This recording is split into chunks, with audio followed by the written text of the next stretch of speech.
আসসালামু আলাইকুম সবাইকে। সবাই কেমন আছেন? আশা করি ভালো। আজকে আবারও ব্যাগপত্র গুছিয়ে চলে যাচ্ছি আমার বাবার বাড়িতে। এই তো নিহাদের আব্বু সামনে আগেই চলে গেছে আর নিহাদ আর আমি যাচ্ছি এখন। আমি আবার নিহাদকে ডাক দিয়ে বললাম, বাবা সবাইকে একটু হাই বলে দাও। ও হাই টাটা দুটোই বলে দিল। বাসায় আসতে না আসতেই আম্মু আমাকে কাজ ধরিয়ে দিল। যাক, মজা করছিলাম। আদা রসুন ব্লেন্ডার করবো এখন আর কি। আম্মু সব কিছু রেডি করে রেখেছে, আমি শুধু এখন ব্লেন্ডারটা করে দেব। এটা বরাবরের কাজই আমার, আম্মু আমাকে দিয়ে ব্লেন্ডারটা করায়। এটা আমি আসার আগে আদা রসুন ছুলে ডিপ ফ্রিজে রেখে দিয়েছিল, তো এগুলো এখন ব্লেন্ডার করে নেব। আগে জিরাটা ব্লেন্ডার করেছি, এখন আদা রসুনটা ব্লেন্ডার করে নেব। আর এদিকে আম্মু রান্না বান্না শুরু করে দিয়েছে, যেহেতু আজকে জামাই এসেছে আবার সবে রাত, তাই আজকে ভালো মন্দ রান্না চলছে এখানে। এগুলো কিন্তু ইলিশ মাছ ছিল, ঝাটকা না। আবার আপনারা কেউ ঝাটকা মাছ মনে করেন না, যদি ঝাটকা হইতো তাহলে আমি ঝাটকা মাছই বলতাম।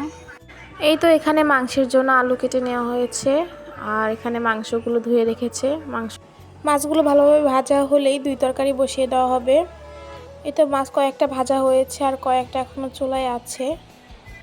এতে একটা চুলা খালি হয়েছে যেহেতু, তো আমি আম্মুকে পেঁয়াজ মরিচগুলো ভেজে একটু সাহায্য করছিলাম। আর একটা চুলায় মাছ এখনো ভাজা হচ্ছে। এই তো পেঁয়াজ মরিচ ভাজা শেষ, এখন আম্মু মশলাগুলো কষিয়ে নিচ্ছিল। এই তো মশলাগুলো কষানো শেষ, এখন পরিমাণ মতো পানি দিয়ে দিয়েছে। আর আরেক চুলায় মাংসের জন্য পেঁয়াজ মরিচ ভাজা বসিয়ে দিয়েছে। এখন তরকারিতে মাছগুলোও দিয়ে নিল। আর এদিকে মাংসের জন্য মশলা কষাচ্ছে। মাংসের মশলাও কষানো হয়ে গেছে, এখন মাংসগুলো দিয়ে দিল। আম্মু মাংসগুলো দিচ্ছিল আর আমি একটু নেড়ে দিলাম যেন মাংসগুলো নিচে না লেগে যায়। আর এদিকে মাছের তরকারিটাও হয়ে গেছে, তো আম্মু প্রায় হয়ে এসেছে, তাই ধনিয়া পাতা দিয়ে দিচ্ছি কিছু। মাছটা রান্না শেষ, এখন এপাশে ভাত বসিয়ে দিয়েছে আর এপাশে তরকারিটা হচ্ছে। তো এগুলো হতে থাকুক।